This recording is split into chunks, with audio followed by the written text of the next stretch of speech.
মঙ্গলবার একগুচ্ছ দাবিতে মালদার হবিপুর ব্লকে আন্দোলন করল ভারত মুক্তি মোর্চা, রাষ্ট্রীয় পিছড়া বর্গ মোর্চা, বহুজন ক্রান্তি মোর্চা এবং রাষ্ট্রীয় পরিবর্তন মোর্চা। চারটি সংগঠনের ডাকে ভারত বন্ধের অঙ্গ হিসাবে মঙ্গলবার পথ অবরোধ কর্মসূচি পালন করা হলো হবিপুর রাইস মিল এলাকায়। এই কর্মসূচিকে কেন্দ্র করে প্রথমে চারটি সংগঠনের সদস্যরা মিলে হবিপুর রাইস মিল সিধুকানু মোড়ে সিধুকানুর মূর্তিতে শ্রদ্ধাঞ্জলি নিবেদন করেন।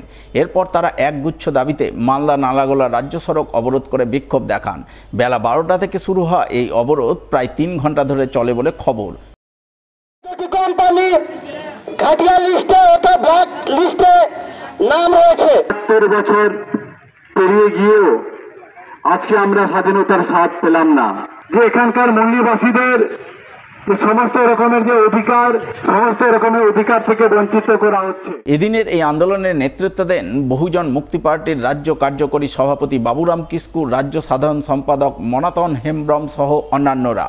তারা এদিন যে সমস্ত দাবিতে বিক্ষোভ দেখান তার মধ্যে ইভিএম বাতিল করে ব্যালটে ভোটদান প্রক্রিয়া চালু করা, জাতিভিত্তিক জনগণনা করা, আদিবাসীদের জল, জমিন ও জঙ্গলের অধিকারের উপর সরকারি হস্তক্ষেপ বন্ধ করা ইত্যাদি ছিল অন্যতম।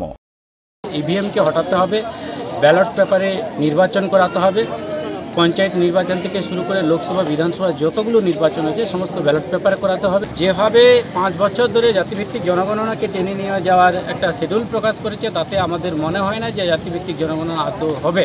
তো তাই আমাদের দাবি অবিলম্বে জাতিভিত্তিক জনগণনা করাতে হবে এবং মোর দেন 2 ইয়ার্সের মধ্যে সেটাকে কমপ্লিট করে এই আপডেট ডাটা অনুযায়ী দেশের সম্পদ বন্টন ব্যবস্থা থেকে শুরু করে প্রত্যেকটি গণতান্ত্রিক সংস্থায় যার যত সংখ্যা তার তত ভাগিদারি সুনিশ্চিত করতে হবে এই আপডেট জাতিভিত্তিক জনগণনার উপর বেস করে।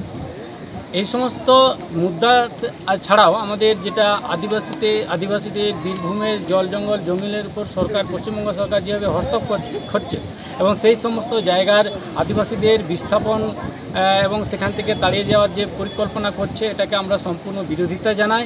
পিএইচি পানীয় জলের দাবিতে গ্রামের রাস্তার জলের পাত্র রেখে বিক্ষোভ দেখালেন মালদার হরিশ্চন্দ্রপুর 1 নম্বর ব্লকের মহেন্দ্রপুর গ্রাম পঞ্চায়েতের আলিপুর গ্রামের বাসিন্দারা।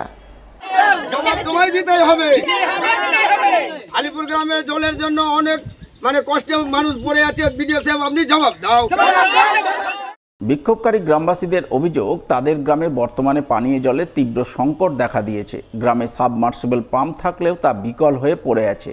গত প্রায় 7 বছর আগে গ্রামে পিএইচির পাইপলাইন বসেছে, কিন্তু আজ পর্যন্ত পিএইচির জল মেলেনি। পাইপলাইনে জল ছাড়া এবং বাড়ি বাড়ি জলের পাইপলাইনের কানেকশন করার দাবিতে তারা ব্লক প্রশাসনের দ্বারস্থ হয়েছেন বহুবার, কিন্তু আশ্বাস ছাড়া কিছুই মেলেনি। এই পরিস্থিতিতে তারা গ্রামের স্কুল কিংবা বাইরে অন্যের জমিতে লাগানো সাবমার্সিবল পাম্প থেকে জল আনতে বাধ্য হচ্ছেন, যার প্রতিবাদে আজ তারা গ্রামের রাস্তায় বিক্ষোভ দেখাচ্ছেন। তাদের একটাই দাবি, দ্রুত বাড়ি বাড়ি পিএইচির পাইপলাইনের জল সরবরাহের ব্যবস্থা করা। আমাদের গ্রামের জলের জন্য খুবই অবহেলার মধ্যে দিন কাটাচ্ছে। 5-7 বছর হয়ে গেল আমরা কিন্তু আলিপুর গ্রামে জল পাচ্ছি না। গ্রামে পাইপ বসানো হয়েছে, 5-7 বছর হয়ে গেল পাইপ বসানো, তার সত্ত্বেও আমরা গ্রামে কিন্তু 1 ফোঁটা জল পাইনি এখনো। পুরো গ্রামে একদম জলের জন্য খুব অসুবিধায় পড়ে। বাড়ি বাড়ি কানেকশন, কিছু বাড়ি কানেকশন হয়েছে কিন্তু জল এখনো পৌঁছায়নি। বিডিও সাহেবের কাছে খবর গেছে, মহেন্দ্রপুর পঞ্চায়েতে খবর গেছে, কেউ কোনো কথা সাড়া দিচ্ছে না। আমাদের পাইপ বসানো আছে কিন্তু আমাদের এখনো কোনো কানেকশন নাই। খালি বলছে আজকে দেবো কালকে দেবো, কিন্তু কোনো গুরুত্ব নিচ্ছে না।